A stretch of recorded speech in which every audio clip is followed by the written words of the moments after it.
Hoje, já aqui no Conexão, para falar sobre a eleição para a presidência da Câmara e também para a presidência do Senado. A eleição amanhã, mas já nos bastidores há muita articulação e há, no caso do Senado, 3 candidaturas. O Conexão vai conversar agora com o senador Eduardo Girão, do Podemos, senador que é um dos 3 candidatos à presidência do Senado. Senador, primeiro, bom dia, obrigada aqui pela participação. Muito bom dia, Camila, muito bom dia, Valdo, ao assinante da Globo News, muito obrigado pelo convite. Senador, aqui no Senado, os 2 polos estão muito postos, né? Rodrigo Pacheco, defensor da democracia, tem o apoio do governo Lula. E também Rogério Marinho, que tem o apoio da oposição, principalmente de partidos que têm apoiado o Bolsonaro nos últimos 4 anos. A sua candidatura se impõe ou se posiciona em qual cenário? Camila, num cenário independente, não tem um padrinho político, nem o Lula, que tem o Pacheco como candidato, e nem o Bolsonaro, como tem o senador eleito Rogério Marinho como candidato. Eu estou aqui há 4 anos, tenho procurado combater o bom combate, sabendo das minhas inúmeras limitações e imperfeições, mas tenho pautas bem definidas que nenhum dos 2 abraça, no meu modo de entender, com a expectativa da sociedade. A democracia é uma palavra importante, bonita, é algo que a gente precisa defender. Particularmente, respeito quem pensa diferente. Nós hoje não temos uma democracia forte no Brasil. Nossa democracia está em frangalhos porque tem colegas seus, por exemplo, jornalistas, que estão com as redes bloqueadas, passaportes retidos, tem religiosos, tem também a questão de parlamentares, né, que o nosso papel é fazer leis e é parlar, denunciar, e hoje está todo mundo com receio de falar. Você imagina o cidadão brasileiro. As pessoas que o senhor citou, o senhor não citou nominalmente, mas são várias pessoas que são alvo de investigação. Contra elas há robustos indícios de atos contra a democracia e por isso que elas estão respondendo à investigação. Eu pergunto para o senhor se o senhor acha que as pessoas que participaram do 8 de janeiro são manifestantes ou são golpistas? Só fazer um pequeno à parte, jornalistas, empreendedores do Brasil, né, como eu falei, até artistas religiosos precisam de um devido processo legal. Se cometeram crimes, têm que ser punidos com o rigor da lei.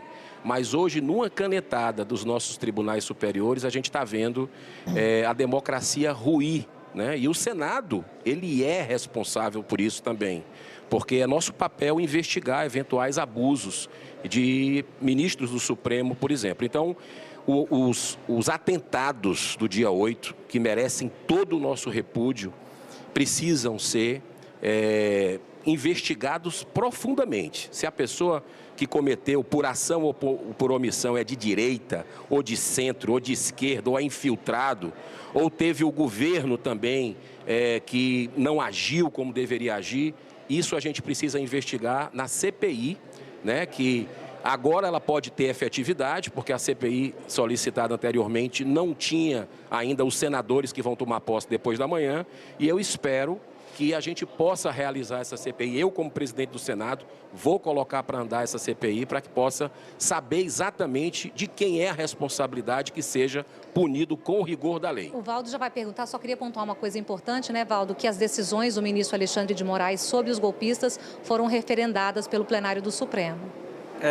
Isso é importante, senador. O senhor se coloca como uma candidatura independente, né?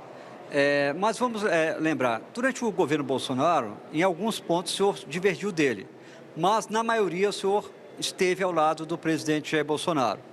Agora mesmo o senhor elencou alguns pontos que são repetidos por bolsonaristas. Por exemplo, eles falam que tinham infiltrados nos atos de 8 de janeiro, sendo que a Polícia Federal já identificou e estão presos, exatamente porque foram identificados, as pessoas que depredaram estão presas e foram identificadas e são bolsonaristas. Então, essa informação de infiltrados, na minha opinião, a PF já descarta desde o início.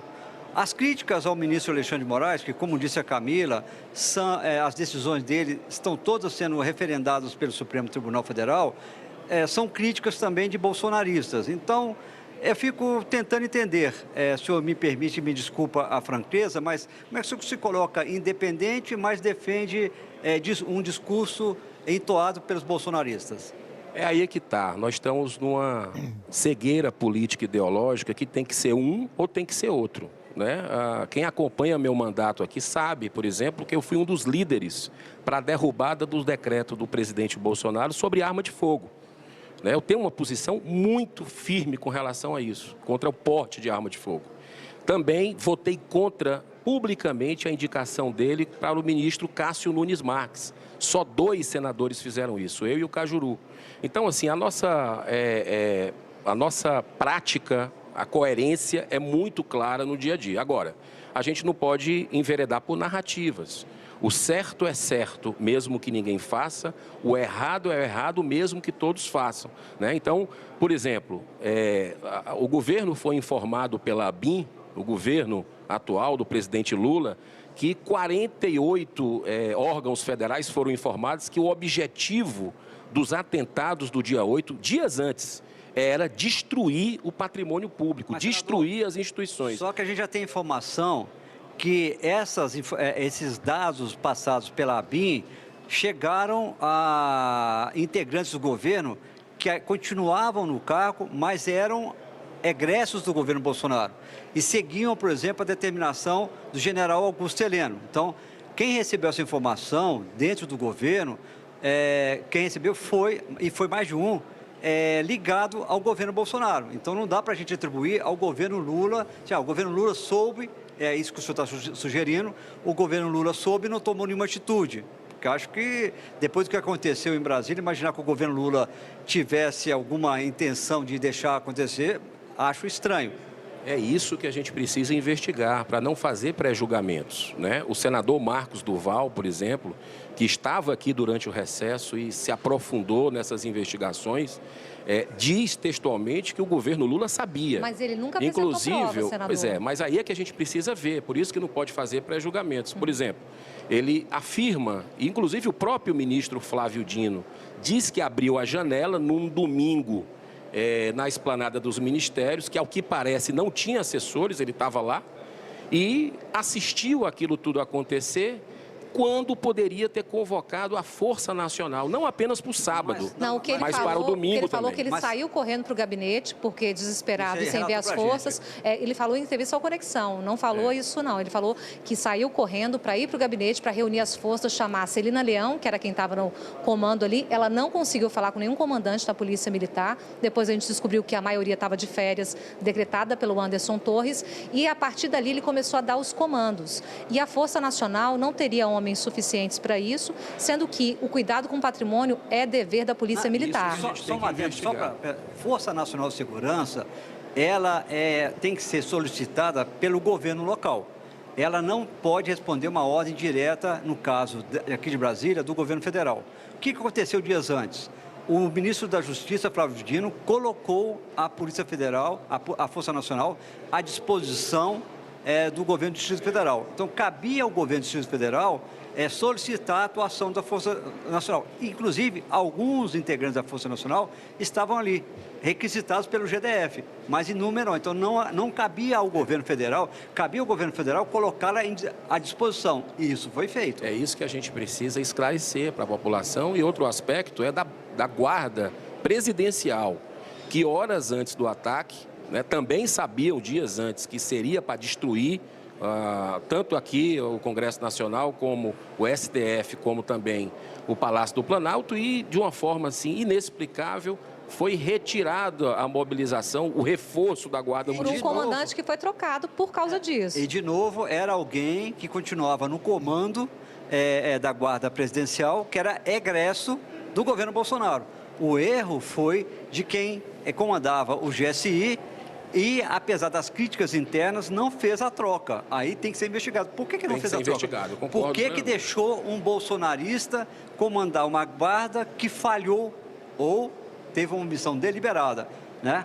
Acho que agora tem a pergunta da Leilane agora. Senador Girão, bom dia. Leilane aqui do Rio.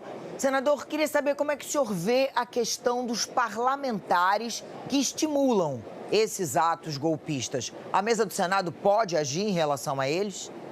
Leilane, muito boa a sua pergunta. Eu acredito que quem, por omissão, por ação, por incentivo, tem participação com relação à quebradeira que houve aqui, à invasão, merece ter o rigor da lei. Isso aí ninguém tem dúvida. Eu, como presidente do Senado, vou procurar com equilíbrio, que eu acredito que é isso que a Casa Revisora da República precisa, né? Porque a imagem nossa hoje aqui é uma imagem... Eu sou um parlamentar que ando nas ruas do Brasil inteiro, vou nos mercados, nas feiras, e vejo que a população está insatisfeita em sua maioria, independente se é de esquerda, de direita, de centro, contra governo, a favor de governo, com o Senado Federal apequenado, né? O Senado Federal, ele precisa cumprir o seu dever constitucional. Então, você pode ter certeza que comigo a gente vai ter aí o reequilíbrio dessa casa dentro da República, né? Porque hoje nós precisamos trazer de volta a nossa democracia e trazer de volta também a liberdade que está sendo ameaçada aqui no nosso país. Paula. Senador, bom dia. Voltando a falar sobre a presidência do Senado, o senhor tem feito uma campanha, né, para que os parlamentares abram o voto, ou seja, né, que o voto não seja secreto. É uma estratégia que pode ajudar na sua eleição? Eu sempre fiz isso, sabe? Porque desde que cheguei aqui, eu fui o responsável por bater na porta de cada parlamentar para pedir que ele assinasse o requerimento, um abaixo-assinado pelo voto aberto. É transparência. Nós fomos eleitos pela população, que nos colocou aqui, e num momento desse, que é decisão, que eu acredito que vai impactar em gerações, né? A gente precisa ter a transparência necessária para saber se o nosso voto está, de uma certa forma, correspondendo com o desejo da sociedade. O que eu vejo hoje é o brasileiro gostando de política, acompanhando política. E essa eleição do Senado, eu acredito que vai ser acompanhada como uma final de Copa do Mundo, né? Só que o Brasil vai estar jogando essa final. E o voto aberto é decisivo. Eu acho que vai decidir. E eu espero, estou conversando com os colegas, um a um, com muito respeito, com diálogo, para que a gente saia dessa polarização que não é boa e, quem sabe, a gente possa estar diminuindo privilégios aqui. Muitos têm consciência disso, muitos já cortam na própria carne. Você sabe que senador aqui, parlamentar, aliás, os 3 poderes têm que ser revistos, tem direito a plano de saúde vitalício, apartamento funcional, carro com motorista, e tudo isso a gente precisa rever. Democracia dentro da própria casa, por exemplo, uma das propostas minha, Camila e Valdo, é colocar um projeto de cada senador, independente do partido que ele seja, de PT, de PL, de onde quer que seja, dentro do plenário para votar por ano, um projeto por ano. Porque isso é respeito a quem nos coloca aqui e a gente vai ter a oportunidade de debater assuntos de interesse da sociedade. E estaremos aqui direto do Congresso, eu e o Valdo acompanhando tudo. Senador, quero te agradecer, obrigada pela entrevista. Eu que agradeço, parabéns pelo trabalho de vocês e dou as ordens para que a gente possa ter um embate de ideias, né, de forma saudável. Ninguém aguenta mais ódio de um lado nem de outro e que a gente possa ter aí um resultado bom para o Brasil, que tem tudo para crescer. Muito obrigado. Obrigada, Leilane.